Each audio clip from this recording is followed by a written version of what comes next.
Notre maître Isa alayhi salam, Jésus, était un prophète et sa compagnie était appréciée par recherche de sa bénédiction et du profit des connaissances qu'il transmettait. Un jour, un homme qui l'avait rencontré lui dit: Ô prophète de Allah, je souhaite être en ta compagnie. Isa alayhi salam, Jésus, accepta et ils partirent tous deux jusqu'à arriver au bord d'un fleuve. Ils s'assirent pour manger. Ils avaient avec eux 3 morceaux de pain. Ils en mangèrent 2 et laissèrent de côté le 3e. Isa, Jésus alayhi salam, se leva pour aller boire de l'eau du fleuve, mais à son retour, il ne trouva plus le 3e morceau de pain. Il interrogea l'homme à ce sujet, mais celui-ci répondit qu'il ne savait pas. Ils repartirent ensemble et virent une gazelle en compagnie de ses 2 petits. Notre maître Isa, Jésus alayhi salam, fit un signe à l'un d'eux qui accourut. Il l'égorgea, le fit cuire et ils mangèrent une partie de sa viande. Puis, Isa, Jésus alayhi salam, s'adressa au petit de la gazelle en disant: Relève-toi par la volonté de Allah. Ressuscité, le petit de la gazelle se releva et revint vers sa mère. Il demanda à nouveau à l'homme: Je te demande par celui qui t'a fait voir ce miracle, qui a donc pris le morceau de pain? L'homme lui répondit à nouveau: Je ne sais pas. Ils repartirent jusqu'à atteindre un désert.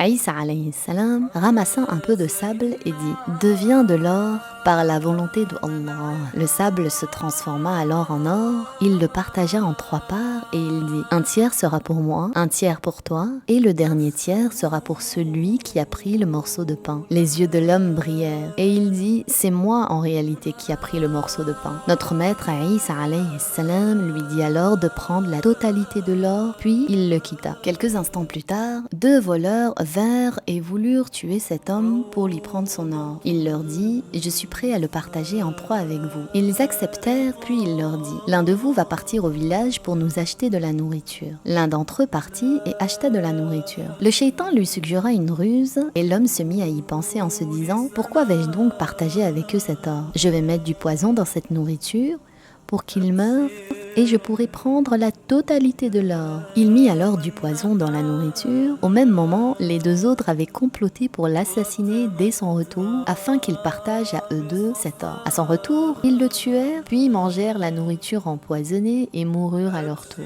Cet or demeura dans ce désert, avec les 3 corps de ces hommes qui gisaient sur le sol. Notre maître, Isa alayhi salam, passa avec un groupe de ses compagnons auprès d'eux alors qu'ils étaient ainsi. Il dit alors, en mettant en garde ses compagnons: C'est ainsi qu'est le bas monde. Regardez ce qu'il a fait de ces gens. Méfiez-vous du bas monde. Cette histoire nous rappelle l'importance de ne pas s'attacher au bien du bas monde. L'un d'entre nous, quoi qu'il amasse comme argent, même s'il a de l'argent qui atteint les cimes des montagnes, il va sans aucun doute s'en séparer et mourir. Le plus important est que tu fasses preuve de piété et d'ascèse et ne fais pas que ton cœur soit attaché à ce bas monde éphémère qui va à sa fin. L'ascétisme consiste à délaisser les choses autorisées qui ne sont ni un acte d'adoration, ni un péché. Alors celui qui ne distingue pas l'illicite du licite, comment pourrait-il pratiquer l'ascétisme? Il est nécessaire d'apprendre les sujets indispensables de la religion pour pouvoir parvenir au haut degré. Que Dieu fasse que nos cœurs ne soient pas attachés aux biens du bas monde, au détriment des biens de l'au-delà, et qu'il nous réunisse au jour dernier parmi les pieux.